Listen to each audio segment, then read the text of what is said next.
What's going on YouTube? It's Deej, back again with another video, and today I am giving you grades and a ranking of all teams' performances in the 2023 NFL Draft. So we'll go team by team, talk about each pick a little bit, and then I will put them on the tier ranker here, and then we'll list them as we move along, so you'll both get my idea for how I would grade their entire draft, but also how they stack up against every other team in the NFL. So excited to bring this video your way. Like if you enjoy, subscribe if you're new, and comment your grade for your favorite team, and of course, who do you think the biggest winners and losers of the 2023 NFL Draft were. Also, want to encourage, definitely check out BetUS down below in the description. Some great sign-up offers there from BetUS, and whether you're betting baseball or trying to place some future bets for the NFL, some great offerings and some great value there with BetUS. So let's go ahead and start, and we begin with the Arizona Cardinals. And I mean, this is going to be, spoiler alert. Hey, I guess we'll go ahead and just move over to the tier ranker here. Arizona is 100% going to be here in the A tier. Let's just start with the fact that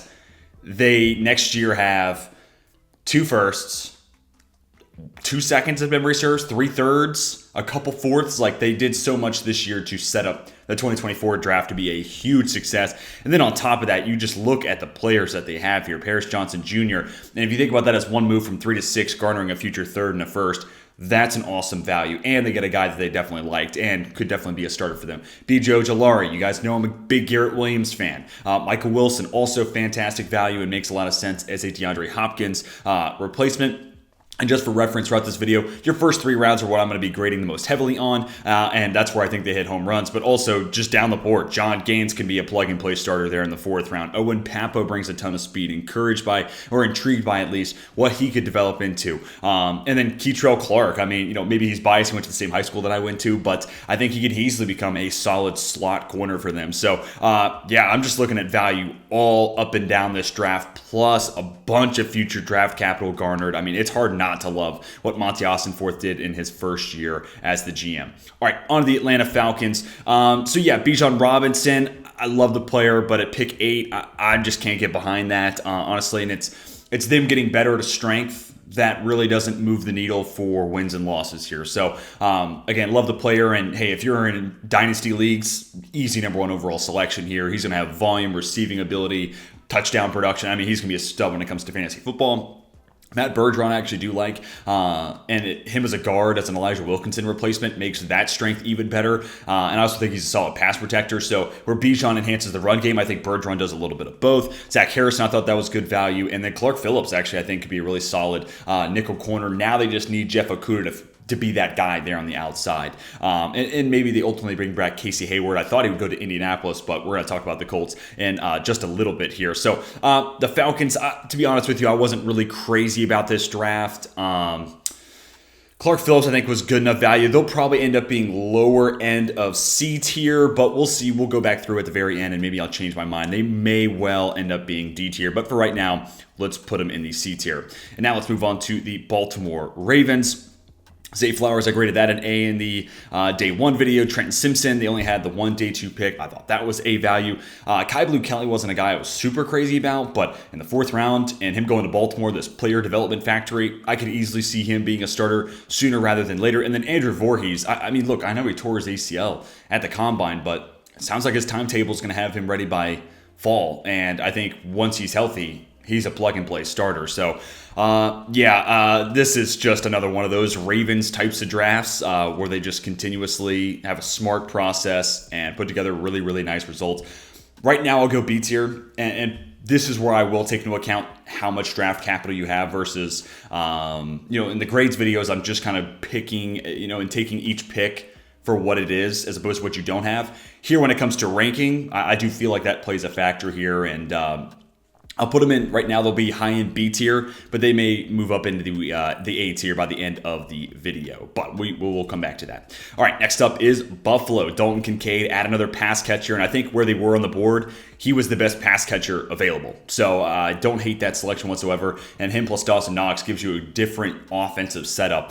Cyrus Torrence, fantastic value. Dorian Williams, I'm a little worried about light linebacker rooms and what that might mean for the run game, but on the pass coverage side of it, That's an awesome ad. And then, Nick Broker, I also think could be a future starter at left guard. And then that allows you to move Connor McGovern to center whenever they do decide to move on from Mitch Morse. So all things considered, really solid draft for Buffalo. They kind of attacked those areas of need and didn't have to reach too much. I'll go with a B, just behind the Ravens, even though they did have more picks. I just think the Ravens, a lot of their selections were just kind of home run quality, where the Bills, a lot of those picks, aside from O'Cyrus Torrence, I think that's probably the closest thing to home run value, was like, yep, solid, makes a lot of sense. I can get behind that. And then Broker, I also think, is a pretty solid ad there in the 6th.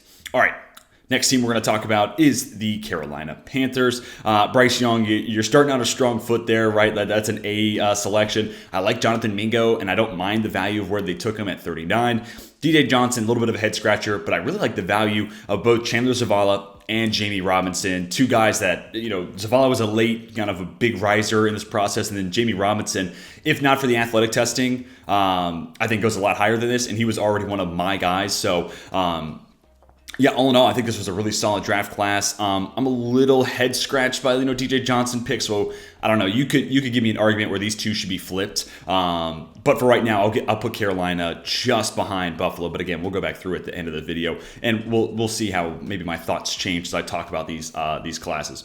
Then we get to Chicago. Darnell Wright, I don't mind him going 10, plug and play starter at right tackle. Gervon Dexter plus Zach Pickens gives you a couple different guys where their strengths in college were at different ends, right? Like Gervon Dexter, really good run defender. Pickens, a really explosive pass rusher. But it feels like Dexter has that pass rush potential given his athletic traits. So I'm interested by two swings of the bat at that, very important 3-tech position for Matt Eberflus. Tyreek Stevenson, thought that was some solid value. Really like the Roschon Johnson pick. Tyler Scott, considering he was the second Cincinnati wide receiver taken, that was a little bewildering to me. I'm not a big Noah Sewell guy, but I am intrigued by how they're going to use him, especially after they signed those two linebackers that's free agency, and Tremaine Edmonds and TJ Edwards.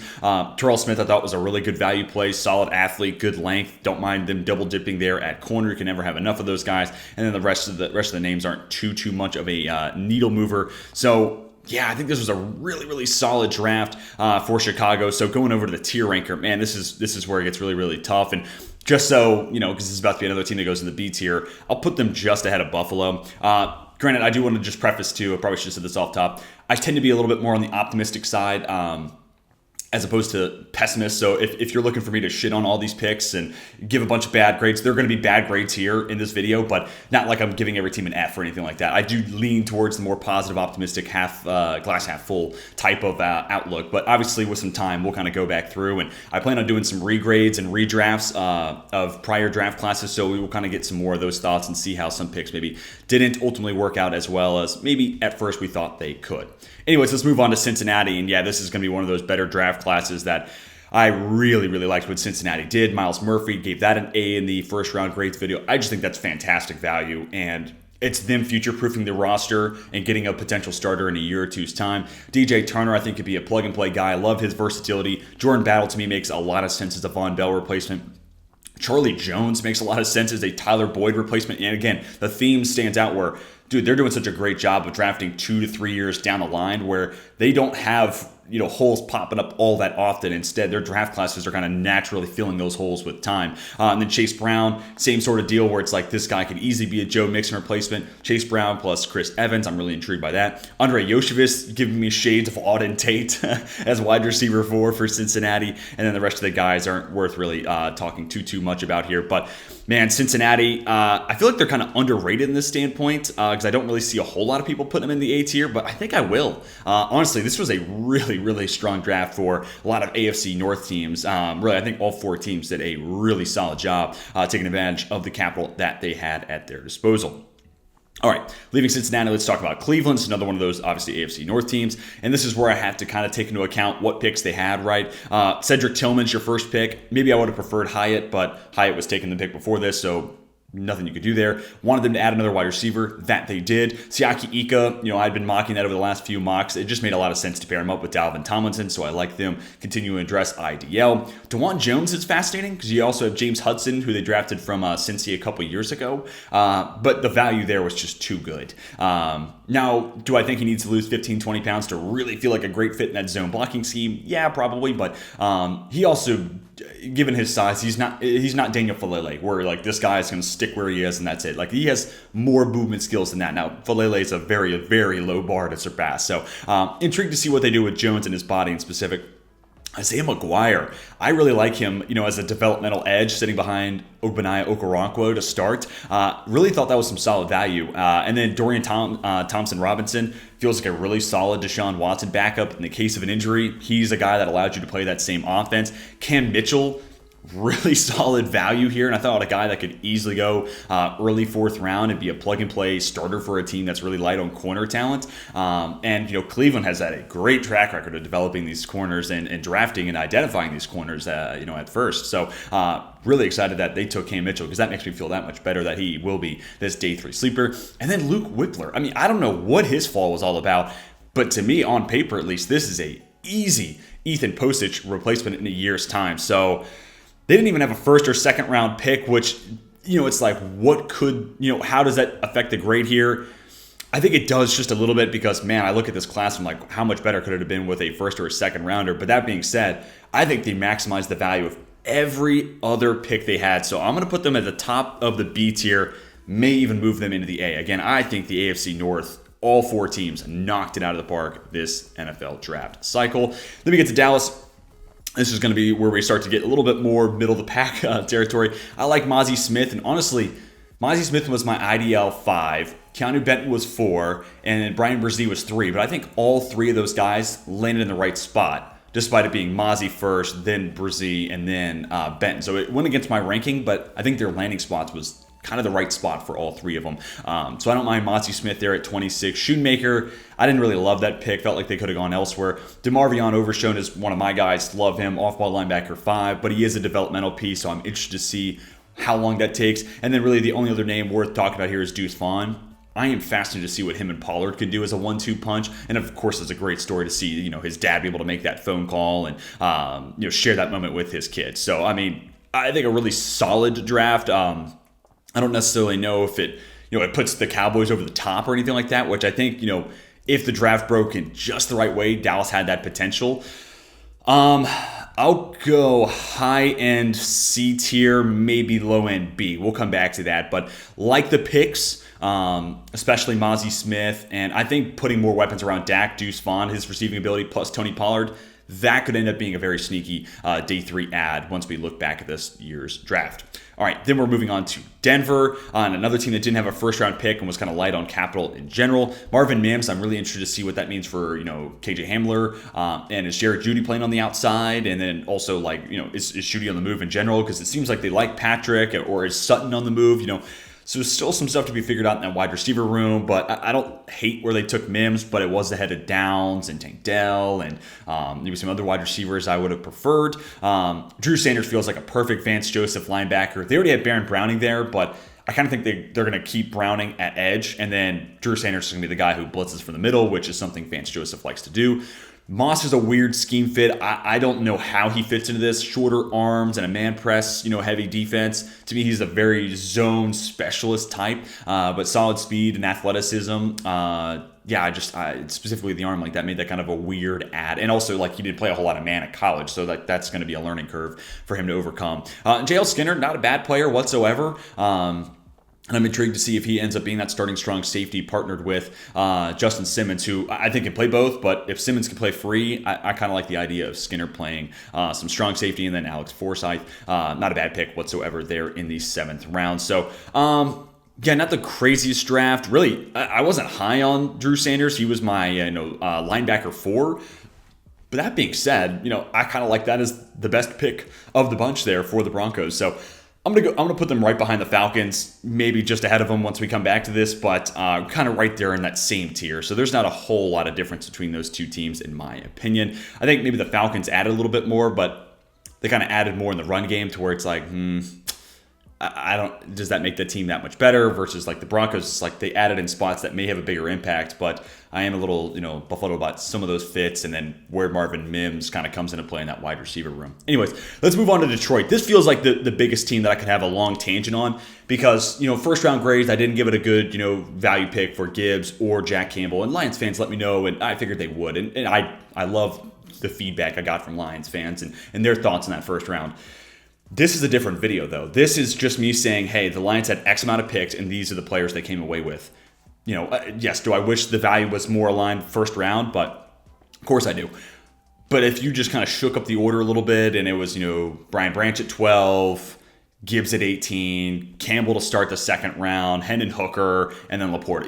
If it was that order, those five, we'd be singing a different song here. So I don't really want to take that too much into account here. Instead, it's like those first 5 picks, I like all 5 of them. And I think those 5 guys going to Detroit all make an impact relatively soon. And then Hooker makes a lot of sense to be a Jared Goff continuation point, but doing it at a much cheaper point in the salary cap. Don't really care too much about the Broderick Martin ad. And then Antoine Green, I don't know how much he's going to bring to the team even if he's on the starting 53-man roster. So, man, those first 5 picks, though, that's what I'm grading most heavily. And then Broderick Martin, I do think, was a bit of a miss. So, yes, Lions fans, I know I gave you like a D for both those first round picks. Gibbs, actually, if my memory serves, I gave them an F for that. And then Campbell a D.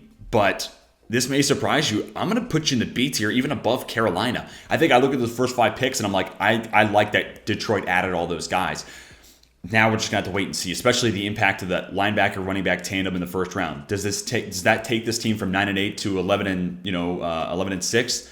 Not so sure it does. Do they stay at 9-8, 10-7? What type of impact those guys? I think they'll have good production, but an upgraded production at running back and linebacker, I don't know how much that moves the needle in regards to wins and losses. But time will tell. And Brian Branch, of all the day 2 selections, there was not a bigger disparity between where I had them on my big board versus where they went. So you guys know I love Brian Branch, and because of that, I am really excited to see where he comes into play in that Detroit secondary. And at least it makes a lot of sense that he'll be a CJ Gardner-Johnson replacement in the next, in a year's time, basically.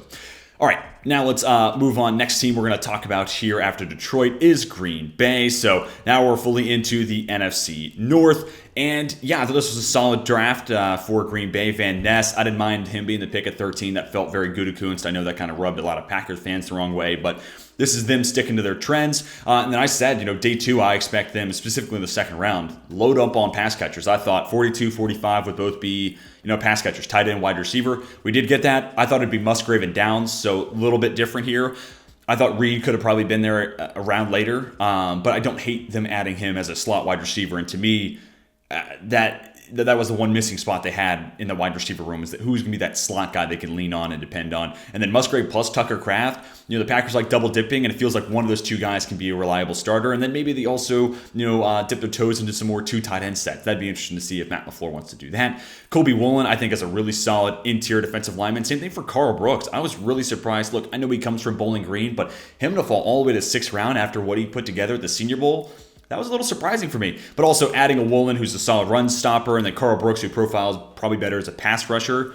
That makes a lot of sense on paper, and those 2 guys could create a little bit of a rotation between the 2. And then also I think that signals Lucas Van Ness is going to play edge, and he is going to be a Preston Smith replacement versus an interior defensive lineman. Sean Clifford, I can't believe he went before Tanner McKee, but we'll talk about that later. And Dontavian Wicks, big body, physical possess and catch upside there. So we'll see how that goes. And then some of these other day 3 guys, I'd be surprised if these guys see the roster. But the 1 7th rounder I did want to make note of here was Anthony Johnson Jr. I actually really like that value. And, think of him as this nickel corner safety hybrid. And to me, that's your Rasul Douglas replacement. He played outside corner at Iowa State and then moved inside. So a lot of draft picks to cover there for the Green Bay Packers. And all in all, I thought it was a pretty solid draft that they put together. I feel like they put together a solid B performance. I'll put them just ahead of the Detroit Lions, like a lot of what they did. And also just the sheer number of picks, you feel better about a lot of those guys being able to hit just because of the number of swings of the bat that they got to take. Next, Houston. So obviously they get their future franchise quarterback. I am taking into account big draft moves and what that means for capital being lost. And Will Anderson, look, Houston got 2 of the top 6 players on my big board, but they gave up a future first. They still have 1 next year, but they gave up a first rounder next year and a third rounder next year for a team that still has a lot of holes. So I do have to take that into account. I gave it a B- in my first round grades video. Look, I don't know what grades you guys had in high school and in college, but B- is not a bad grade. Like if you got a B-, especially on a test you were kind of like iffy on, you'd be okay with that. So it's, again, B- is not a bad grade. It's just I have to take into account the capital they gave up, and that's what keeps it from being a flat A. But obviously those two big time names at the top of the board, those are building blocks on both sides of the ball. Juice Scruggs, I maybe would have gone in a different direction, but I do like his guard center flexibility, and maybe that opens up the door for Scruggs playing center now and then replacing Shaq Mason. Tank Dell, love that. I think he could be a Brandon Cooks replacement. He's a little bit smaller, but I think he could do a lot of those same things. Henry To'o. I was going to be interested by any linebacker Houston added, but I'm not a To'o guy, so that diminished my excitement for that linebacker position a little bit. And then they circle back around and take Jarek Patterson. So to be honest with you, I think Patterson long term probably the center, and then I think Juice Scruggs is going to be your right guard replacement for Shaq Mason. So ultimately, they kind of patched up and fixed that interior offensive line. Now they just need Kenya Green to figure it out at left guard. Xavier Hutchinson, not a bad add, interesting big body vertical type, and at the worst could be a guy who replaces Nico Collins at the end of his rookie contract. And I don't know how much Collins has really brought to the table, so it doesn't feel like it's going to be a huge step down. And then Brandon Hill to round things out, the safety from Pittsburgh. So yeah, a really solid class. Again, I do have to take into account the value that they gave up to move up and get Will Anderson. But still, I thought this was a really solid class put together by Houston. And again, it gives them some building blocks on both sides of the ball. I'll move them just ahead of Chicago. Honestly, I'll put them ahead of the Ravens too, just because they had more capital and they could add more spots. I'm really glad they got 2 interior offensive linemen. Feels like that's not going to be a problem unit for years to come. So I like a lot of what Houston did. You could even maybe sway me that they should be ahead of Cleveland. But again, giving up one of those first next year and a third next year feels like it could come back to hurt the Texans' next draft season. Anyways, now let's move on to one of the other major winners, and I'll go ahead and get this one out of the way just so I can spare the suspense. Maybe the Colts are, to me, one of the biggest winners of the draft. They may end up being my biggest winner of this year's class. They're right there with Arizona, like right there at 3-4, not far off whatsoever from one another. But yeah, I think I got to go with Indy because you look at this class that they put together, and oh my gosh, specifically in the secondary, I'm in love with, Julius Brents plus Darius Rush plus Jalen Jones, who feels like a great cover 3 type of corner. So they added guys with a ton of length and feel like great fits. Rush, though, he does feel like more of a man coverage-based corner, so little bit interested to see, but I could see him and Jones also just being like draft and stash guys, because they still have Isaiah Rodgers, and I could see him and Brents being the starters right now, and then they gave Kenny Moore another year in the slot, or if they move on from him, maybe Rodgers kicks inside, and we get to see Rush and Jones on the outside, but just awesome value there. And then on top of that, of course, they get the quarterback of the future and Anthony Richardson, upside play, time will tell, but love the potential what that could mean for this team. Josh Downs feels like a plug-and-play starter in the slot. I think he might be even better than Isaiah McKenzie right away. They get him in the third, fantastic value. Addie Tamiwa Adibari in the fourth, at least a rotational piece with Grover Stewart. Stewart maybe doing the rundown stuff, and then Adibari kicking in for passing situations. And then Blake Freeland, we'll see. I still have hope that Bernard Ryman is the guy there at left tackle. But having that swing tackle and taking him in the 4th round, I don't think is bad value whatsoever. And then Evan Hall, also don't think that was a bad add whatsoever. So yeah, the Colts, one of the big winners of the NFL draft in my books. All right, on to Jacksonville. And I love Anton Harrison. Some of these other picks, though, were, a little perplexing until we got to day 3. So Anton Harrison gave that an A just because number 23 on my big board. They got him later than that, and they traded down. Small trades, but they still traded down to be able to get him. Didn't love Brenton Strange. Like Bigsby as RB2 in that offense. I wasn't crazy about Ventrell Miller or Tyler Lacey. Yasir Abdullah, I'm intrigued, but wasn't someone I was super high on. But then Antonio Johnson, who, if you were watching the live show, I was like, hey, the Jags could take Antonio Johnson here in the 2nd since they didn't get Brian Branch. And I said the same thing in the 3rd round, and they ended up getting him in the 5th. And Parker Washington, one of the guys I was higher on than most. He was actually one spot ahead of Jalen Hyatt on my big board, and it just came down, do you want kind of a developed slot, or do you want this wide receiver with a ton of long speed that you kind of have to add more to the route tree with? So yeah, on day 3, those 2 ads kind of single-handedly boosted their stock back up and their grade overall back up. So I originally was kind of thinking they might be low C. I think now I'll go low B for right now. They could end up being high C. Ultimately, Antonio Johnson and Parker Washington, the value I think they got with those guys kind of saved the grade because I love Anton Harrison, but everything else after that besides Johnson and Parker Washington wasn't necessarily something I was thrilled about for the Jags. Then Kansas City, Felix Anudike-Uzomah, like that pick. Rashee Rice, I would have gone with a different wide receiver. But, with the Chiefs and their evaluation wide receivers, I'm intrigued to see what they think they see in him. Wanya Morris feels like a work in progress. Don't know if necessarily he can be an immediate starter, but they have other guys that could fill in and play that position right away. Keandre Coburn, not a bad ad there in the 6th round. Looked okay at the Shrine Bowl. Not, electric or anything like that, but looked fine and has some good play at his tape on his tape at Texas. So, all in all, solid draft. Felix Anudike-Uzomah definitely headlines this group. So I'll put Kansas City top of C tier. Do I think they could have done more? Yes, but all things considered, not a bad draft whatsoever either, and they address some big areas of need as well. All right, then we get to the Los Angeles Chargers. Quentin Johnston, love that ad. Give you the yak weapon that they don't have in the offense and the long speed that they were missing. Tuli Tuipulotu, third edge rusher, love that, and also some injury insurance for Bosa and Mack. Diane Henley, I talked about this in the day 2 video. Love pairing him up with Eric Kendricks. And then the rest of the way, it was kind of meh for me. It wasn't too crazy. Darius Davis could be some nice special teams value. But I do think they did a really good job with those first 3 picks. And that's, again, like I said earlier, the lion's share of where your grade is coming from. I'll go B tier, just ahead of the Lions. Yeah, just ahead of the Lions. Maybe you could flip these two. But again, I think both those teams put together some solid draft classes. Is just a hot start maybe for the Chargers, where I think maybe the Lions picked it up a little bit more in round 2. All right, anyways, let's move on now and talk about the Los Angeles Rams. Did not have a first rounder, but I like the Steve Avila pick. Byron Young, upside play, and they kind of needed a outside linebacker in general. So good athlete and 5 years worth of college experience. So hopefully he's a guy that can be a plug and play starter. Kobe Turner is a guy that I was high on and loved throughout this entire process, and I was surprised he went as high as he did. But pairing him up with Aaron Donald is a lot of fun. Stetson Bennett, that could be interesting. Let's just let's wait and see. I think at least he's a solid enough backup. Nick Hampton I thought was a decent ad. Warren McClendon, not a bad player to add either. Davis Allen, some contested catch ability at the tight end position. Trey Tomlinson was a player that I think could definitely be a plug and play starter there in the slot. And Zach Evans, former number 1 overall recruit, 5-star player who was bounced around from school to school. TCU then transfers to Ole Miss. Could they be the place that unlocks his full potential? Maybe. And I do like him going to coach's staff headlined by Sean McVay, and they've been able to do some good stuff with running backs throughout his tenure. So, hold on. Let me take one more look at this. Yeah, and especially considering no first-round pick, I thought it was a solid draft considering the capital and the picks that they had.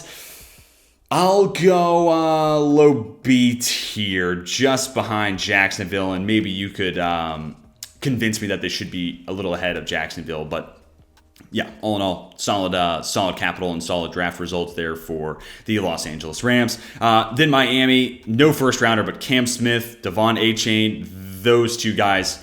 That's an A round 2 for me. As Elijah Higgins was a sleeper wide receiver for Chris Sims and some others, and then Ryan Hayes was I don't know if he really moving the needle. It does feel like this team is going to just give Austin Jackson another chance to win that right tackle job. So that will be very interesting. The day 2 picks definitely carry the weight of the grade here. The rest of the way wasn't too impressive, and this is one of those spots where I do feel like I have to take into account the fact that they only had 4 picks. So I'll go top of C tier. I love those first 2 picks, but everything else, was just kind of meh at best. So I love them adding another playmaker in the secondary, another guy with great ball skills in that Vic Fangio defense. And, I feel like I'm talking to both sides of my mouth with, Bijan. I'm not loving that pick, but Achane, you add more speed. They already had some running backs like that, but Mostert's injury prone. Wilson is a little bit too, and also he's a part of a committee, not a headline guy.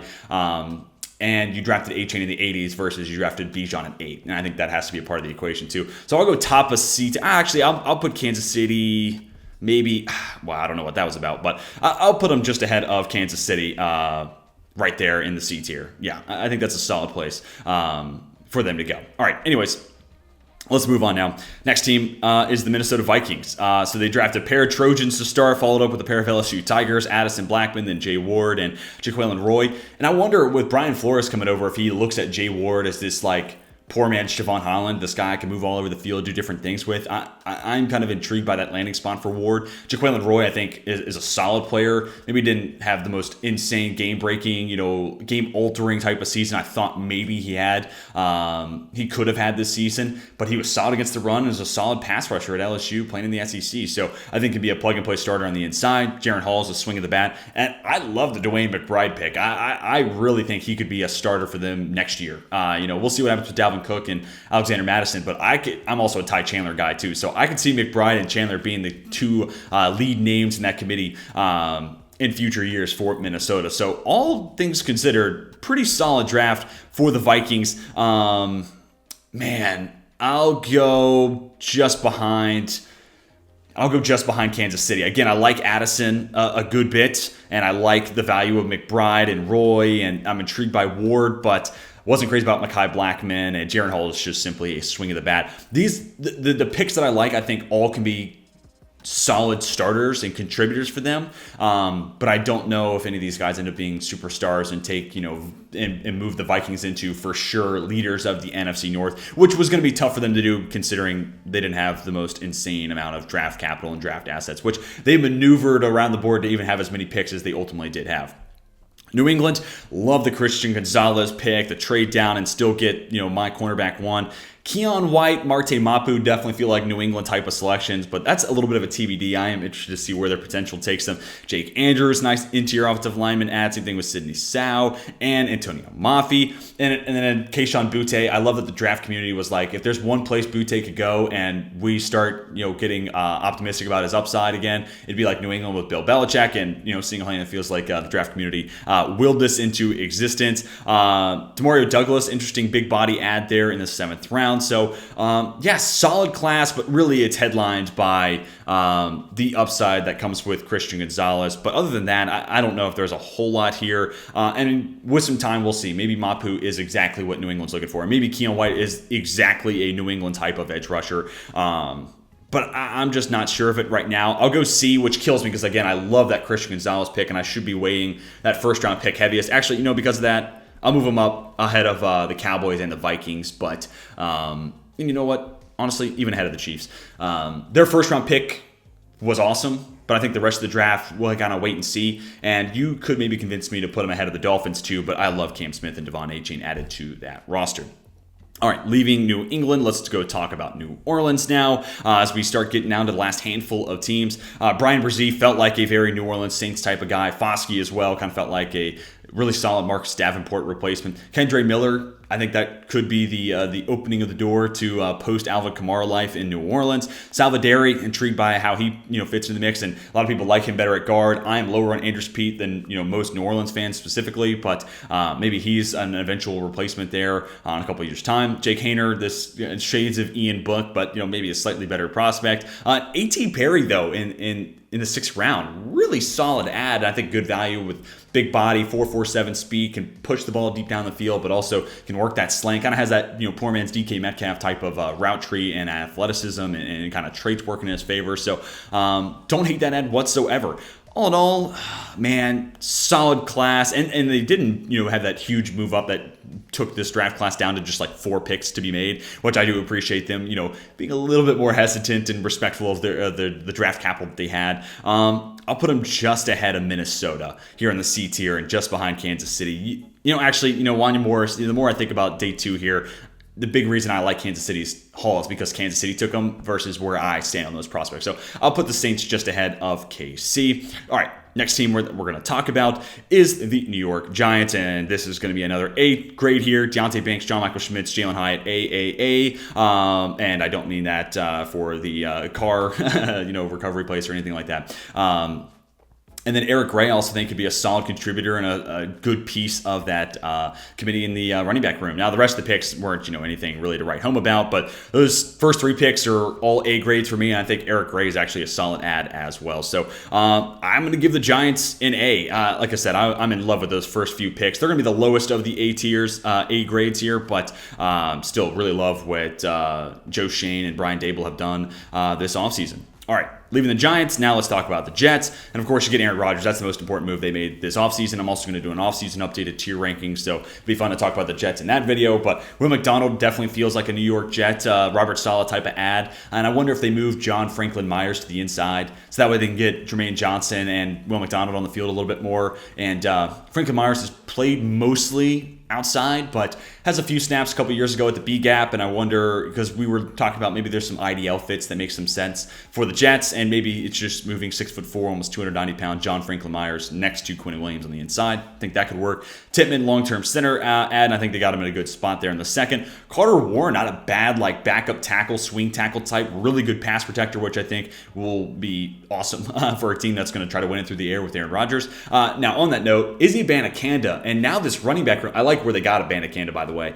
And now they have Breece Hall coming back. They have Michael Carter, who I like. And Zonovan Knight was a solid player for them last year. And Abanikanda. So they have this loaded running back room in this really solid run scheme. You know, these Shanahan disciples just always know how to draw it up. Now, you know, it's not Mike LaFleur there anymore. It's Nathaniel Hackett, but still zone blocking scheme. He was the OC under Matt LaFleur, so it feels like there's going to be a lot of things that translate there.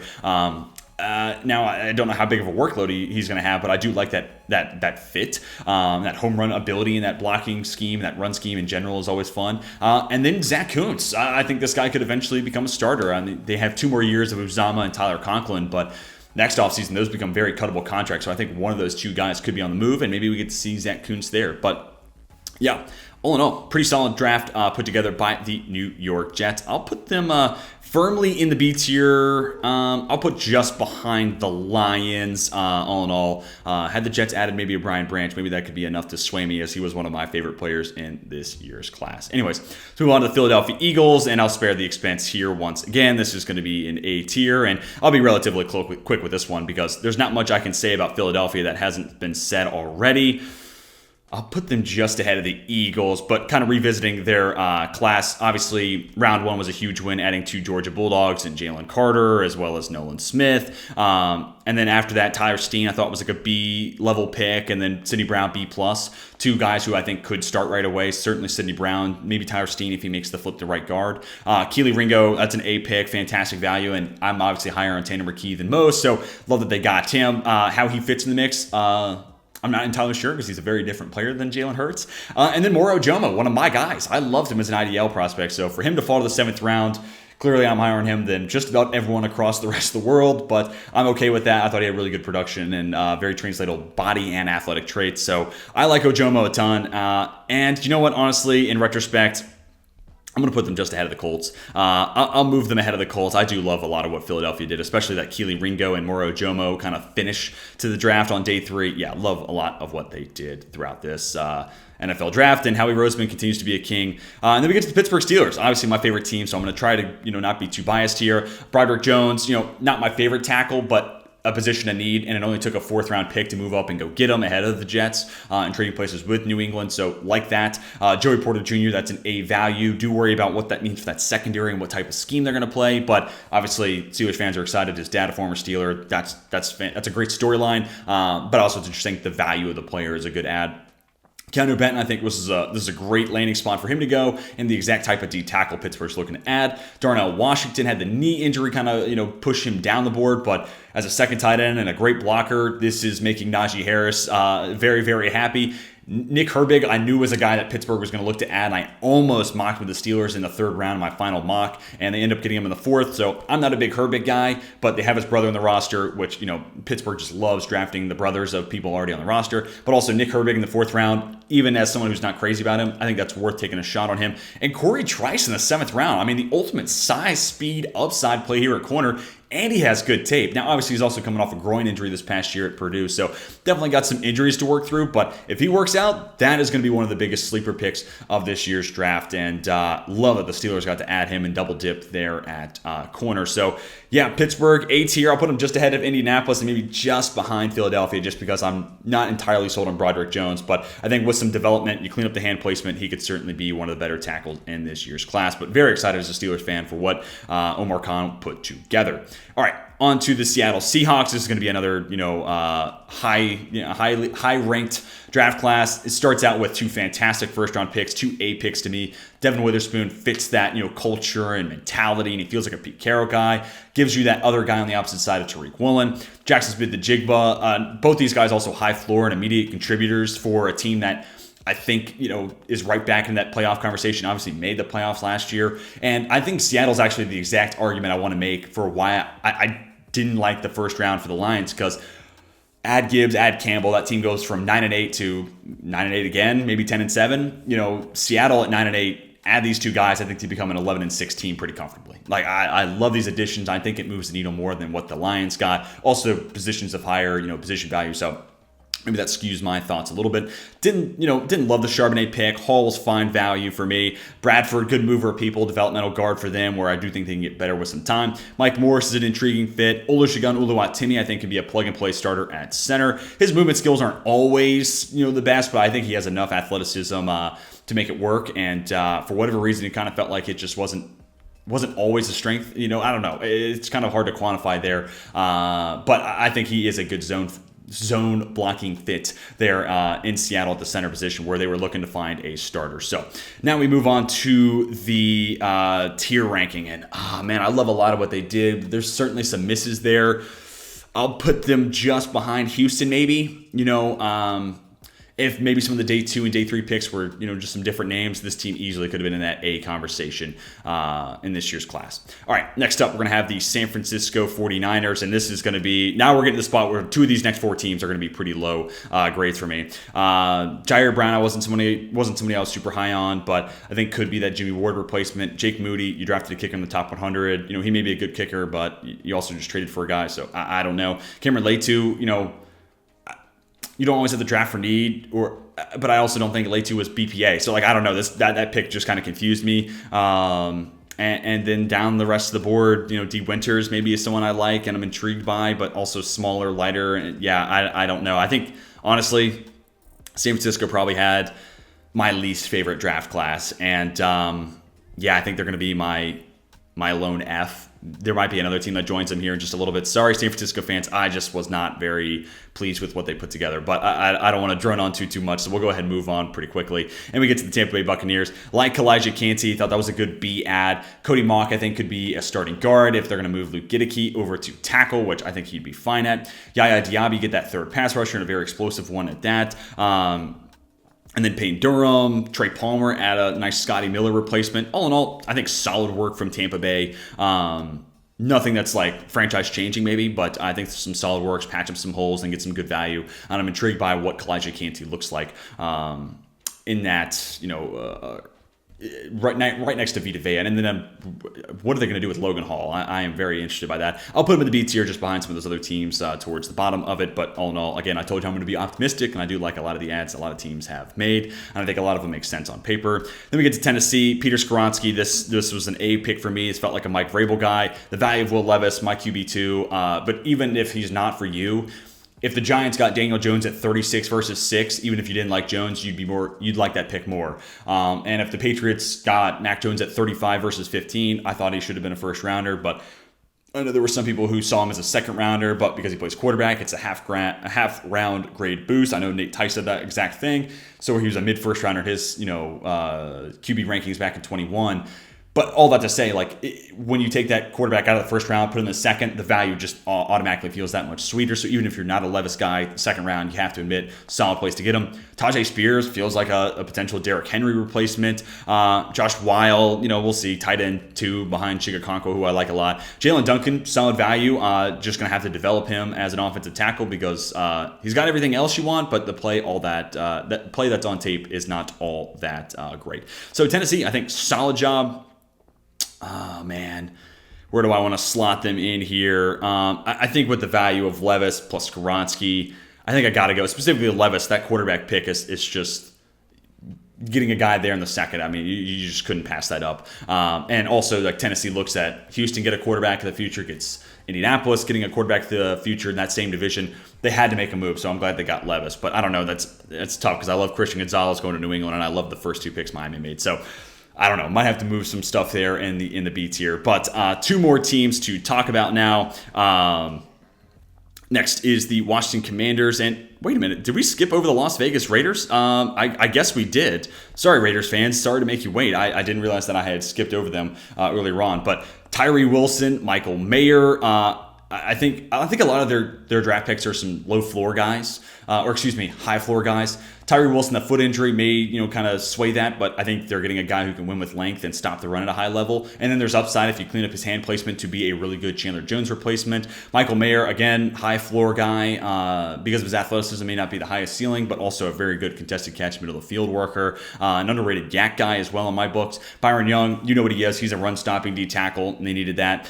Trey Tucker, again, it felt like they handed in the wrong Cincinnati wide receiver card there, which is a little weird. Twitchy athlete and Jacorian Bennett, but you already got Nate Hobbs, so is Hobbs just going to play on the outside full time, and then Bennett in the slot? So something to figure out there. Aiden O'Connell, I guess that's fine as a backup. Does kind of feel like a New England-ish type of dude. So those guys, coming over and now running the show in Vegas kind of fits. Christopher Smith, I like the value they got him with. His athletic testing still worries me, but I like the tape a lot. So he could be that free safety. Maybe you're doing more with Trayvon Merrick in the strong safety, slot corner type of hybrid role. But then again, you also drafted Jacorian Bennett, so maybe it's just strictly a strong safety type of snaps for Trayvon Merrick. So, and then the last 2 picks weren't really anything to write home about. So, man, I don't think the Raiders had a bad draft per se, but I don't know if it's anything to write home about. I'll put them C tier, just ahead of Atlanta and Denver.